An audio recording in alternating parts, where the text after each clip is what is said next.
अस्सलाम वालेकुम guys. Welcome to another vlog. तो आज मैं जा रहा हूँ वाटरवर्क्स बेलफास्ट। आपको वहाँ पे जाके कुछ सीन वगैरह भी दिखाएंगे और आज आपसे बात करेंगे कि आपने यूके आके गाड़ी कैसे ख़रीदनी है, उसकी क्या क्या चीज़ें चेक करनी है लेने से पहले, और आपको कहाँ से मुनासिब और अच्छी गाड़ी मिल सकती है, उसकी एमओटी, उसका इंश्योरेंस। तो चलते हैं यहाँ से और फिर चल के वहाँ पर बात करते हैं आपसे। चले आइए। तो गाइज आपको पता तो चल गया, जैसे आज का हमारा टॉपिक है how to purchase car in UK. तो हम आज की वीडियो को स्टार्ट करते हैं। और सबसे पहले आपने जब यूके आना है, आपने गाड़ी लेने के लिए अपनी जो 3 मेजर प्लेटफॉर्म्स है जहाँ से आप गाड़ी चेक कर सकते हैं। तो सबसे पहले है फेसबुक मार्केट प्लेस। आप फेसबुक मार्केट प्लेस पे अपनी लोकेशन के रेडियस में आप अपना लगा सकते हैं, उसका फिल्टर लगाते हैं और अपनी बजट के मुताबिक अपनी गाड़ी ढूंढना शुरू कर देते हैं। एक फेसबुक मार्केट प्लेस पे देखते हैं, दूसरा है गम ट्री। गम ट्री पे आप देखते हैं, तीसरा है ऑटो ट्रेडर। उस पे आप देखते हैं, ऑटो ट्रेडर पे गाड़ियां कम होती हैं पर जो होती हैं वो ऑथेंटिक होती हैं। और फेसबुक मार्केट प्लेस पे स्कैम्स भी बहुत ज़्यादा होते हैं। आपने इस चीज़ का भी ख्याल रखना है कि जो आप जिसको मैसेज कर रहे हैं, क्या ये गाड़ी अवेलेबल है या इसको आप कब देखने के लिए आ सकते हैं, और वो आगे से आपको एक मैसेज बना के भेज रहा है और आपसे कह रहा है कि आप मुझे इस ईमेल पे कांटेक्ट करें और इस ईमेल पे अपनी ईमेल सेंड करें, तो वो आप समझ लें कि वो फेक है। वो आपके साथ कोई स्कैम करना चाह रहा है। इस चीज़ का आपने खुद ख्याल करना है। आपने अपना बजट डिसाइड कर लिया कि मेरा बजट है कि फॉर एग्जांपल मैं 1000 से 1200 पाउंड के अंदर एक गाड़ी लेना चाह रहा हूँ। आपने अपना फिल्टर्स लगा लिया, आपने अपनी गाड़ी देख ली। गाड़ी आपने जो देखनी है उसका आपने सबसे पहले देखना है कि आपका 1 ईयर एमओटी उसका क्लियर होना चाहिए। एमओटी टेस्ट है यहाँ पे गवर्नमेंट का, कि जो आपकी गाड़ी 1 साल के लिए रोड वर्दी होती है उसका एमओटी टेस्ट क्लियर होता है 1 साल का, जिसमें आपकी मल्टीपल वो चीज़ें यहाँ पे एमओटी सेंटर्स हैं जो चेक करते हैं और उसको क्लियर करते हैं, उसको पास कर देते हैं कि ये गाड़ी रोड वर्दी है। आपने उस गाड़ी का सबसे पहले एमओटी चेक करना है कि वो वैलिड है कि नहीं है। एमओटी चेक करने के लिए एक गवर्नमेंट की ही एक वेबसाइट है और एक एप्लीकेशन है जिसका लिंक मैं डिस्क्रिप्शन में दे दूंगा। और वहां पे जाके आप चेक कर सकते हैं कि उस गाड़ी का एमओटी कितनी देर के लिए है। और सेम आप उस गाड़ी का टैक्स भी चेक कर सकते हैं कि उसका रोड टैक्स कितना है फुल ईयर का। तो जिस तरह मैंने यहाँ पे आके सबसे पहले गाड़ी ली थी वो थी टोयोटा एगो। टोयोटा एगो का रोड टैक्स सिर्फ 20 पाउंड है और उसकी जो इंश्योरेंस कॉस्ट है वो भी लो है।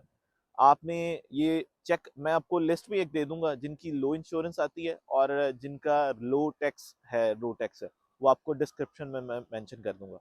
आपने एमओटी देख लिया, आपने इंश्योर उसका टैक्स देख लिया। उसके बाद आपने सबसे पहले उसका रजिस्ट्रेशन नंबर लेना है, उसको उठा के आपने उस ऐप में डालना है और उसकी ये सारी चीज़ें चेक कर लेनी है। उसके बाद आपने वो रजिस्ट्रेशन नंबर पे अपनी इंश्योरेंस चेक कर लेनी है कि आपकी इंश्योरेंस कॉस्ट उस पर कितनी आ रही है। इंश्योरेंस अगर आपकी लो आ रही है, क्योंकि इंटरनेशनल लाइसेंस पे नॉर्मली इंश्योरेंस ज़्यादा आती है, और अगर आपकी उस पर इंश्योरेंस कॉस्ट कम आ रही है तो इसका मतलब है कि वो मतलब लो इंश्योरेंस में और आपके अफोर्डेबिलिटी में है, या आप जानते हैं कि आप कितनी अफोर्ड कर सकते हैं। जिस तरह मैं यहाँ पे जब आया था, मैंने जब टोयोटा एगो ली थी और उसकी मुझे मंथली इंश्योरेंस कॉस्ट जब स्टार्ट में तब आई थी 100 पाउंड आई। तो टोयोटा एगो जो है वो मुझे तो बहुत अफोर्डेबल लगी थी, क्योंकि उसका रोड टैक्स भी 20 पाउंड है और फ्यूल एफिशिएंट है वो, और उसका जो मेंटेनेंस है वो लो, उसकी कॉस्ट भी बहुत लो है, और उसकी इंश्योरेंस लो कैटेगरी में आती है। आपने डिसाइड कर लिया कि आपने ये गाड़ी लेनी है, तो आपने उस जो सेलर है उसको मैसेज किया कि आपने उससे टाइम डिसाइड कर लिया, प्लेस डिसाइड होगी कि आप यहाँ पे जाके गाड़ी देखेंगे। अब गाड़ी तो देखने आप चले गए। अगर इस तरह यहाँ पर इस तरह नहीं होता कि आप जिस तरह पाकिस्तान में जाके गाड़ी को खड़का रहे हैं, साइडों से चेक कर रहे हैं सब कुछ पे है कि नहीं है, तो यहाँ पे इस तरह नहीं होता। आपके पास उसका एमओटी सर्टिफिकेट वाला पेपर होता है उसके पास। तो आपने सबसे जो मेजर चीज़ है वो जो चेक करनी होती है वो होती है वहाँ पर क्लच किट। यहाँ पे गाड़ी की आपने सबसे पहले चेक करनी है। आपने इंजन की नॉइस चेक करनी है, कोई इंजन नॉइस एक्स्ट्रा तो नहीं आ रही है। आपने ये चीज़ें देखनी है, इंजन उसका ठीक है, क्लच किट ठीक है, और उसकी देखने में गाड़ी ठीक है, ड्राइव करने में ठीक है, सस्पेंशन वगैरह टायर वगैरह ठीक है, तो गाड़ी ठीक है। आपने गाड़ी डिसाइड कर ली, आपने उसको पेमेंट कर दी। उसके बाद आता है ओनरशिप फॉर्म, V5 फॉर्म आता है। अगर उसके पास कंप्लीट V5 फॉर्म है तो वो आपके नाम पर आपको ग्रीन स्लिप दे देगा। उसमें न्यू ओनरशिप कीपर की एक स्लिप होती है जो आपको वो दे देगा, आपसे पेमेंट लेगा, बाकी फॉर्म अपने पास रखेगा और वो स्लिप आपको दे देगा। वो जाएगा ऑनलाइन यूकेवीआई की वेबसाइट पे, वहाँ पे जाके उसका फॉर्म फिल करेगा न्यू ओनरशिप का, आपको ईमेल आ जाएगी कि गाड़ी आपके नाम पे ट्रांसफ़र हो चुकी है। और आपको विद इन 15 डेज़ आपको V5 फॉर्म बाय पोस्ट यूकेवीआई की तरफ से आपको पोस्ट कर दिया जाएगा। आपका न्यू ओनरशिप का जो V5 फॉर्म होगा वो आपके नाम पे होगा।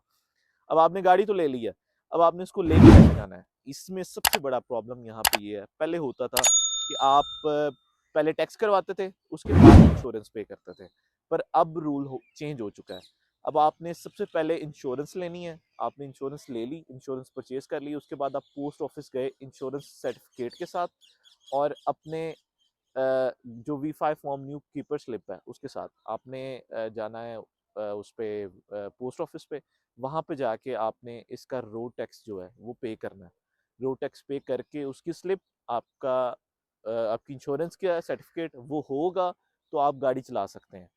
तो सबसे इम्पोर्टेंट बात ये है कि अगर आप विदाउट इंश्योरेंस और विदाउट टैक्स अगर गाड़ी रोड पे लेके आ रहे हैं और अगर आप ड्राइव कर रहे हैं और अगर आप पकड़े जा रहे हैं, पकड़े गए, तो ये बहुत बड़ी प्रॉब्लम हो सकती है आपके लिए, आपके फ्यूचर के लिए।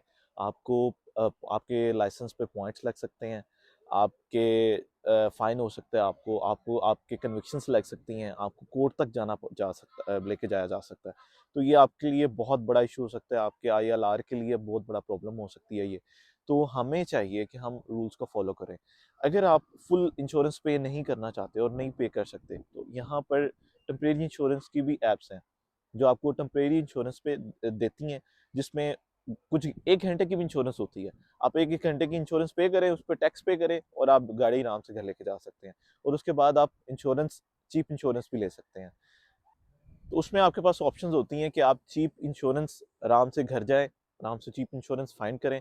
और उसमें 2 ऑप्शंस होती हैं कि अगर आप इंस्टॉलमेंट पे ले रहे हैं, तो वो आपको मंथली थोड़ा-सा इंटरेस्ट पे करना पड़ता है, पर आपको इंस्टॉलमेंट पे इंश्योरेंस मिल जाती है।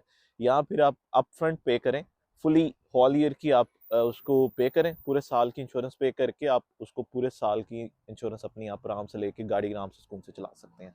अब अगली नेक्स्ट वीडियो में मैं आपको बताऊँगा कि आप कैसे यहाँ पर आके चीप इंश्योरेंस ले सकते हैं, कैसे आप उसको चीप बना सकते हैं और कैसे आप अपने अगर आप ट्रैवल कर रहे हैं पाकिस्तान, इंडिया, बांग्लादेश कहीं से भी, तो आप वहाँ से नो क्लेम बोनस का लेटर बनवा के यहाँ पर लेके आते हैं और कौन-सी कंपनीज़ हैं जो international no claim bonuses accept करती हैं और आपकी इंश्योरेंस लो आती है।